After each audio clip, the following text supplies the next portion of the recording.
สบายดี นี่มันมาอยู่วังเวียงเที่ยวนี้มันเที่ยวเขาว่าคำจังเด้อนี่มองจอดรถ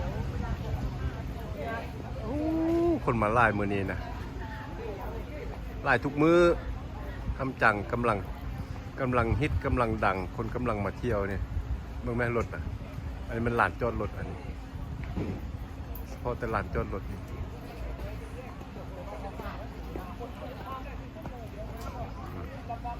มาเที่ยวว่ามังเวียงอันนี้มันเฉพาะแต่ถ้ำจังเข้าไปนี่ก็สิมันมองซื้อปีนี่นะซื้อปีแล้วก็ขัวตะกี้มันขัวอันนั้นได้หักพังไปแล้วขัวเก่าอันนั้นวันนี้เพิ่นเฮ็ดใหม่แล้วนี่ฮะนะพูนขัวนี่ข้ามไปพูนข้ามไปทำจังพูนขัวไปนี่อันนี้มันน้ำซองเด้อนี่เด้อน้ำซองพูนคนกำลังขี่เรือทุกคนนักท่องเที่ยวขี่เรือมาแล้วเด็ก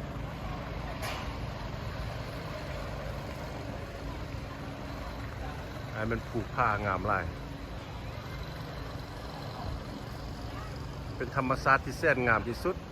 วังเวียงมีทรายน้ำมีภูเขามีถ้ำมีทุ่งไร่ทุ่งนา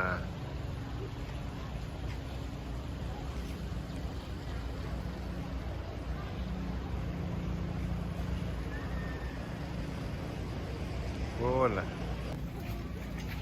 ตอนนี้ก็มันมาอยู่มองขั้วเลยนี่กำลังย่างผ่านขั้วเด้อ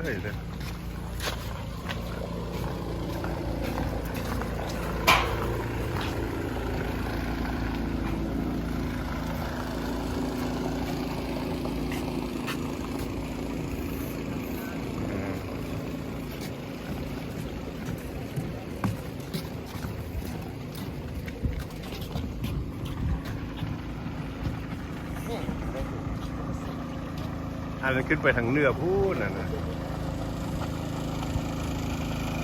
โอ้ธรรมชาติสวยงามหลายภูผ้าป่าไม้ภูเขามีน้ำซอง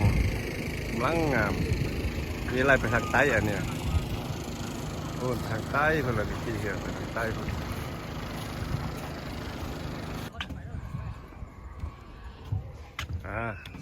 ขัวกระสุดอยู่มองนี้เลยนี่โอ้ยังเป็นธรรมชาติหลายอยู่นี่ดูผมไม้แถวนี้ยังมีงัวมีควายจะเป็นฝุ่งอยู่เลย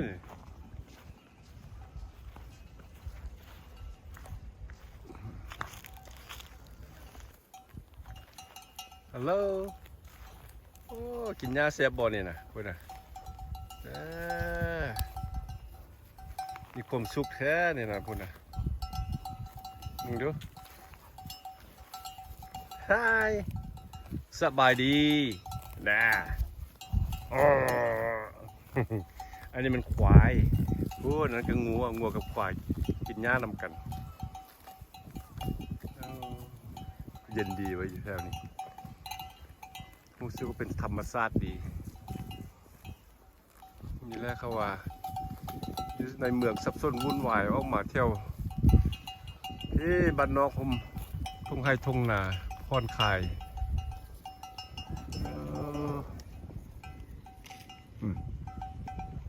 อันนี้ก็เป็นผ้าจะผูกผ้าปลาไม้จะไปทางนี้จะเป็นไปทางถ้ำจังอันนี้มันไปทางถ้ำจังเด้อกำลังสิย่างไปถ้ำจังเดี๋ยวนี้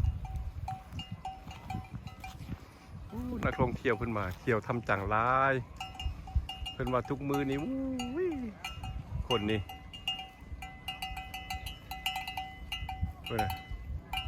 เบิ่งเอาก็แล้วแหละคนนี้นะคนกำลังมาผู้ไปก็มีผู้มาก็มี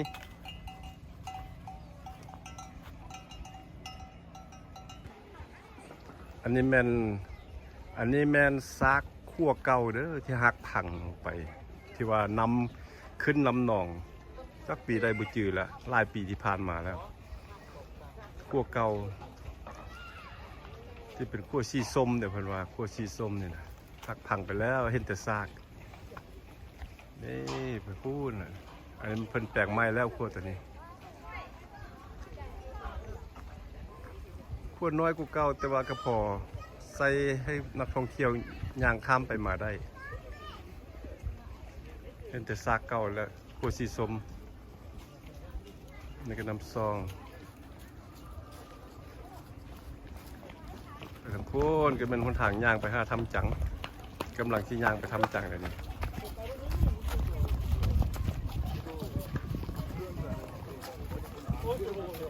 อันเป็นว่าแม่กองทำจังวังเวียง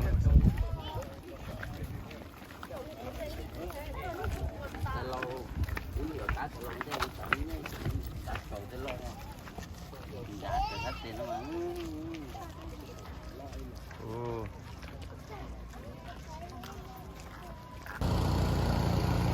้ทางแคมป์น้ำซองนี่ก็มีกิจกรรมขี่เรือ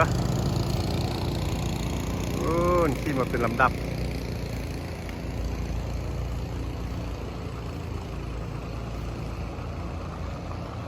แม่นมืดแหละครับพวกนักท่องเที่ยวมาขี่เรือลิ้นนะ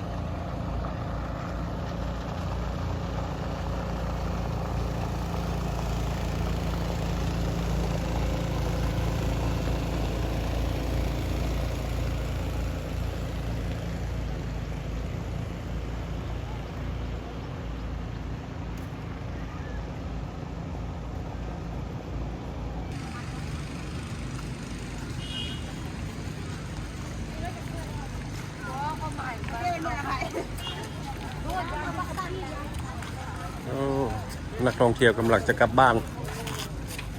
ผู้ไปก็มีผู้มาก็มี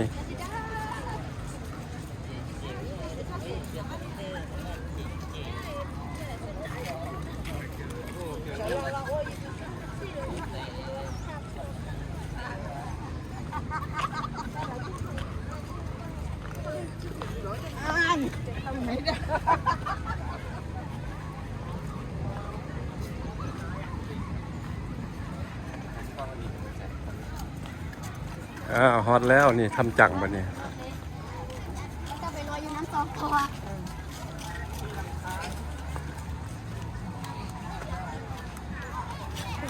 ประจำเดือนบ่อยา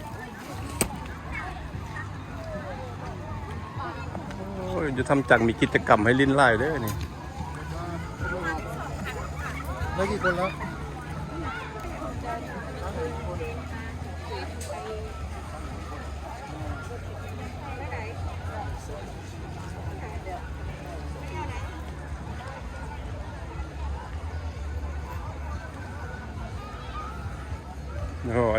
อันนี้จะมาเป็นดอนอยู่ม่องนี้นี่นะแล้วเป็นกระสร้างสถานที่ให้คนเล่นน้ำแถวนี้นะทำแล้วมันทางฟังพ้นทำอันนี้มันเป็นเห็ดเป็นน่องน้ำให้คนลิ้นโอ้มีมองโดดน้ำหมดเลยเห็นไหม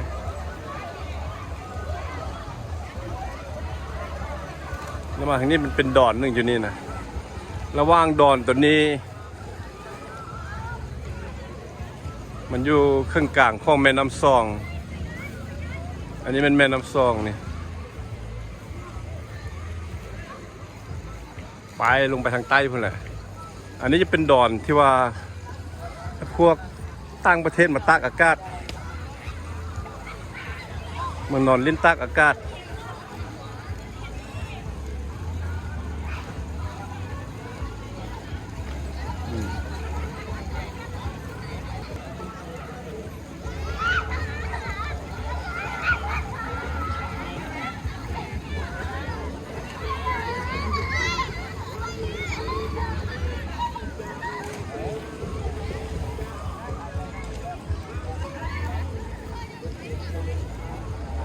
เข้ามาอยู่นี้ห่มเย็นดีเลยเด็กเพิ่นแปลว่านำรถทำจะมาไล่ลูกนี้แล้วเพิ่นปานเอามองนี้ครับเป็นน่องน้ำให้คนมีกิจกรรมลิ้นว่าจะเป็นพายเรือคายแยกกิ้งเรือทูบบิงให้คนโดดน้ำเล่น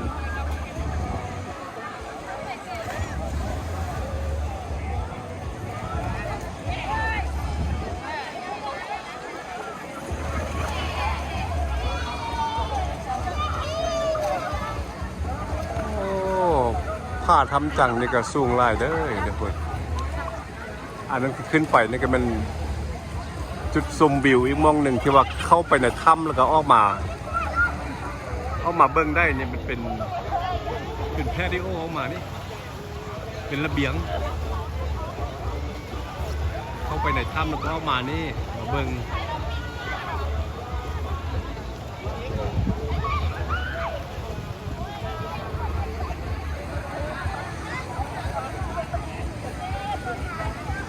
แต่มองขึ้นไปในถ้ำแต่มองขึ้นขั้นใดก็อยู่เบื้องนั้นหมดเลยขึ้นขั้นใดไปโค่นแล้วก็เอามานี่เอามาเบิ่งภายนอกจะเห็นเมิดแหละตัวเมืองบางเวียง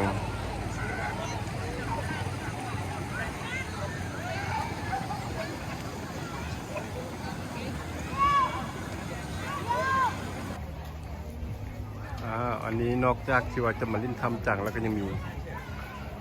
ห้านอาหารห้านมักไม้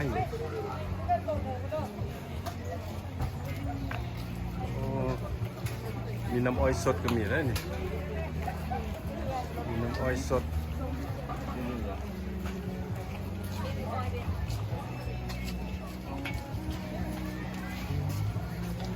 มีห้านตำแต่แซ่บมีห้านปิ้งว้าว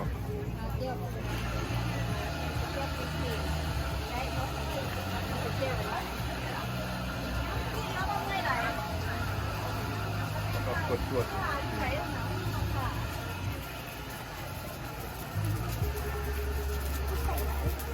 เป็นไฟเป็นไฟเป็นไฟปิงป่าสุดยอดแล้วนี่ปิงป่า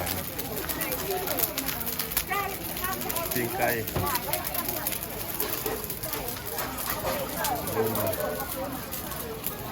อาหารตามสั่งเด็ดๆหมดนะ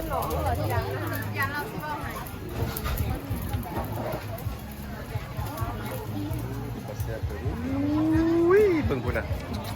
เขาเจ็บไปซะละ ต่ำไม่ยังนอนนี่เนาะ ตำร้อนตัวเป็นตาแซ่บเว้ยนี่มันทานต่ำเด้อเดี๋ยวเป็นตาแซ่บเลย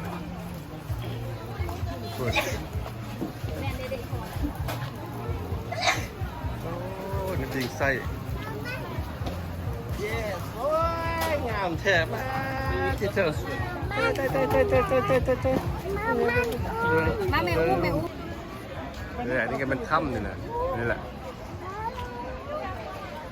มาฟังนี่ก็มีคนมาพักผ่อนย้อนอารมณ์อยู่แถวนี้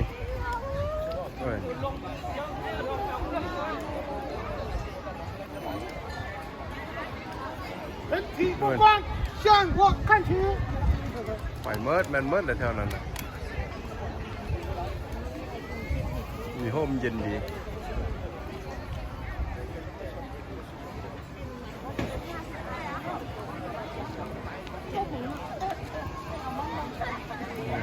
โอ้อันนั้นมันมงคลบูชาอันนี้เป็นพระเจ้าเป็นพระเจ้าบูชาอันนี้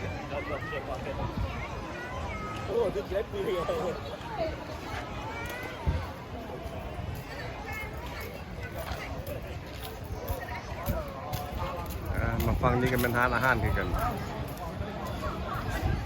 มองคนเล่นมองคนนั่งกินข้าว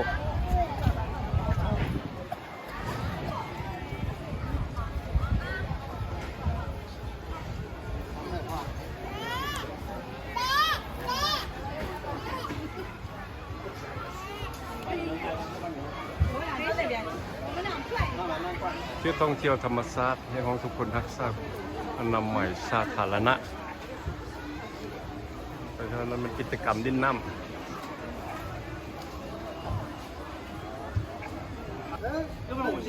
อันนี้ก็เป็นกิจกรรมนึงอีกต่างหาก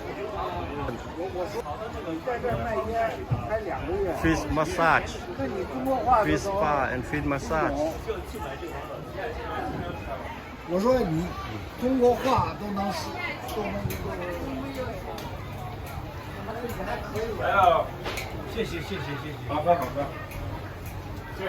你直接做满满一杯，哦，给你装满了，冰的，对，给你装的好多呀。就冰款才好喝。 โอ้อันนี้มะพร้าวสดเลยแซ่บแท้มะพร้าวสดนี่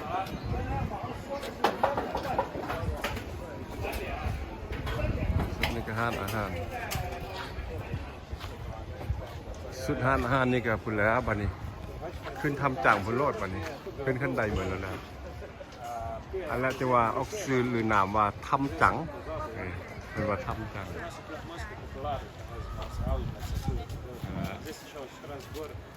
ก็เลยขึ้นไปแล้วก็ตัด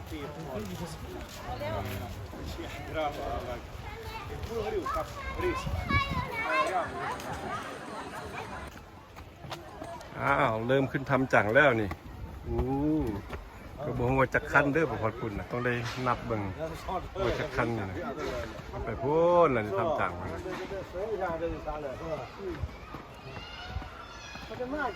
โอ้ขึ้นมาใกล้ๆขึ้นมาจริงๆแล้วก็สั่นเติบเลยนี่พูดว้าว他们好像比你大，是吧？他们比我大。啊， สั่นจิ๊กเด็กเล 人 ย 家那个，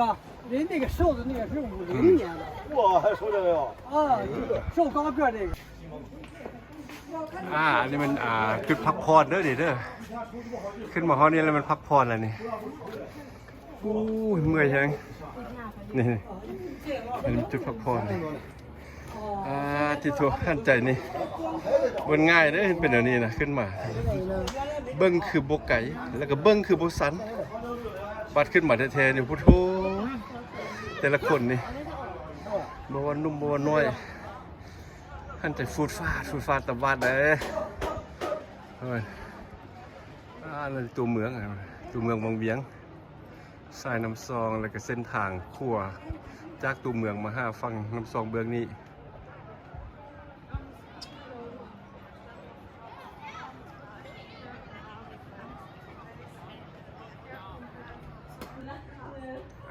อันนี้เข้ามาทางในแล้วเด้อ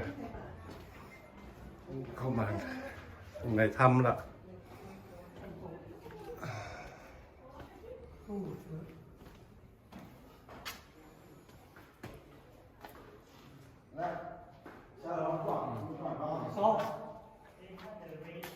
อันนี้มันขั้นใด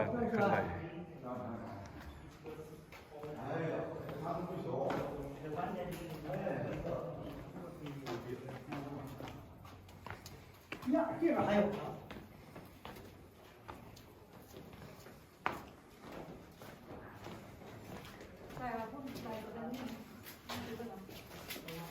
โอ้เย็นดีเลยเข้ามาข้างในเลย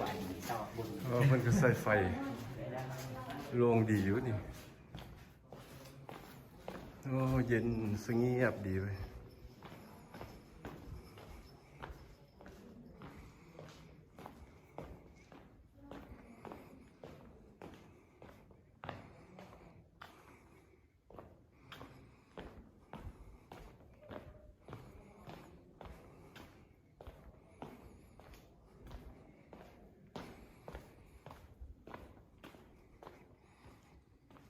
อาจจะเป็นหนมผ้าสิวะเป็นห้องว่าหนมผ้ายอดลงมาเท่านั้นโอ้หนมผ้าตัวนี้งามหลายอยู่เครื่องกลางอยู่มุมนี้เลยเครื่องกลางเลยจากจุดนี้หาจุดทำพูดนะ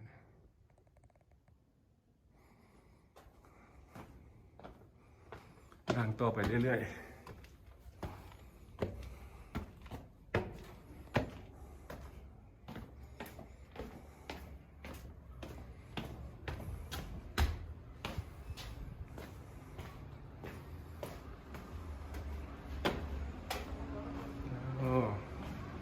อันนี้มันมองจุดชมวิวภายนอกเลยต้องมาทางนี้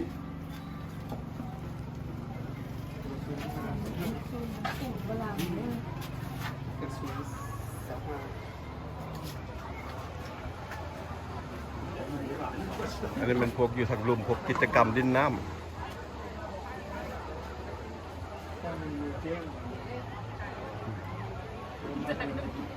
อันนี้ทิวทัศน์ตัวเมืองรอบๆเมืองจะมีภูอ้อมเมืองงดงามลายวังเวียงนี่อากาศปลอดโปร่งดีบุมีควันไฟบุมีเมฆลายมือนี่อันนี้ตัวเมืองก็ยังเป็นธรรมชาติอยู่ลายมาทางนี้เป็นทุ่งนานี่ก็ยังเป็นธรรมชาติอยู่ยังมีงัวมีควายกินหญ้าอยู่ได้เป็นอย่างเห็ดอยู่ได้นี่ว้าจีชุดไก่ที่ใหญ่ด้วยมันมีฟุ้งงัวฟุ้งควายเลยรู้มาแล้วก็ตื่น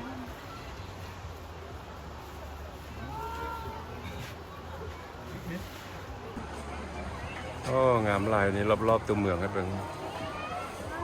ลงไปพุ่นสายน้ำซองไปต่อสนามลีกลงไปทางใต้พุ่นอันนี้มันขึ้นมาทางเหนือพี่บัดนี้ขึ้นไปพุ่นแล้วขึ้นไปหาตั้งทางเหนือพุ่น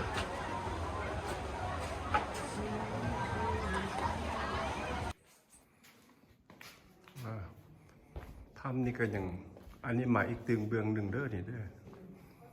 อันนี้ก็เป็นยังเลิกเข้าไปในไหนพุ่นอีกได้ยังไงเพิ่นก็เฮ็ดมองทางยางข้ามมากะมันหินนี่เป็นสีเลื่อมๆนะสีนั้นหิน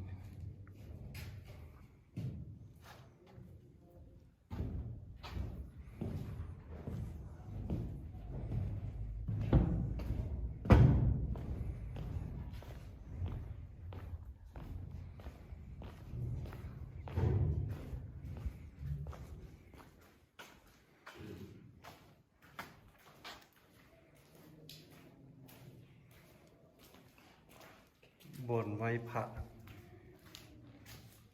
prayer hall ไว้พระนี่เลย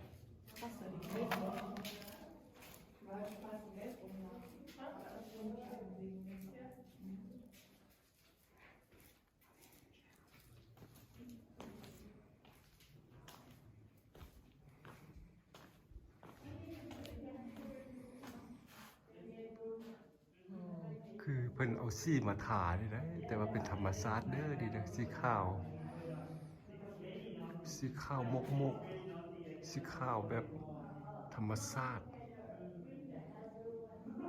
ตะกี้ก็จะมันมีน้ำย้อยแล้วนี่คือจะเป็นหนมผ้าเป็นน้ำย้อยเป็นหนมผ้าเดี๋ยวนี้แห้งหมดแล้วบ่มีน้ำแล้วแห้งหมดแล้ว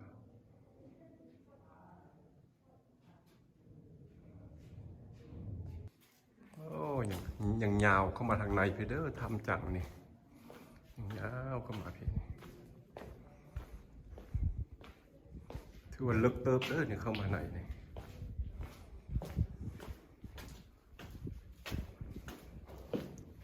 โอ้มาพี่มีลม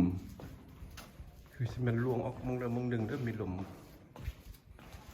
พัดมาวีอยู่เลยเย็นดีเลยทางนี้นักท่องเที่ยวก็มาเที่ยวไล่เลยทีนี้เข้ามาใน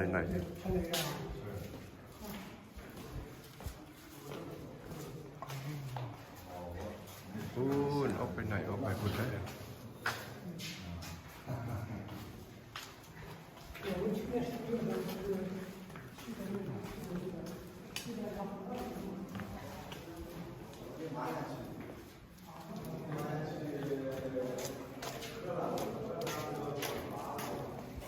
ยังบุ้งว่าเข้าไปไกลหรือว่าเข้าไปลึกอีกสำใดนี่ไปเรื่อยๆเลยเข้ามานี่จะมีน่องน้ำหนึ่งมันจะเป็นน่องน้ำเลย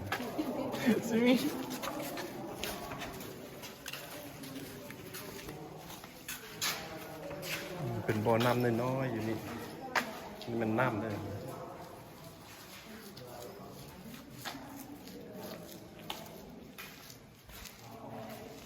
โอ้ยังเข้าไปเลิกเติบอยู่นี่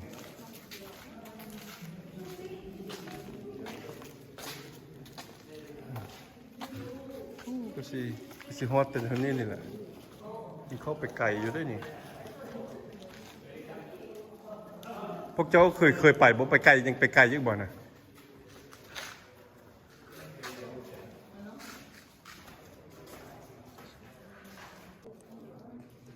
อ้าวเข้ามาไหนพี่ลึกเข้าแล้วก็ค่อยมืดเข้าละเบื้องทรงก็คือสิมันสุดอยู่แถวนี้แหละที่ว่าเพิ่นมองเพิ่นให้มาย่างเบิ่งหั่นน่ะแต่ว่า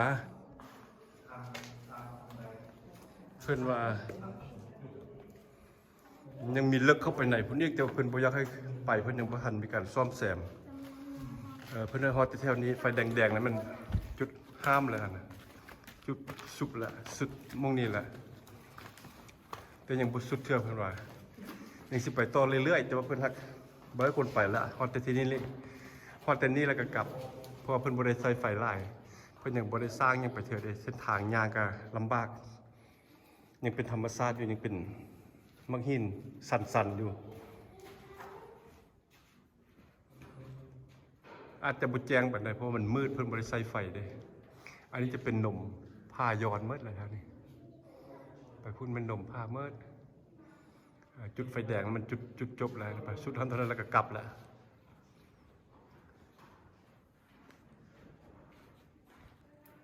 อ๋ออันนี้มันเป็นดินซุ่มๆเด้อนี่เด้อเป็นดินมักหินซุ่มๆมืดเท่านี้แหละ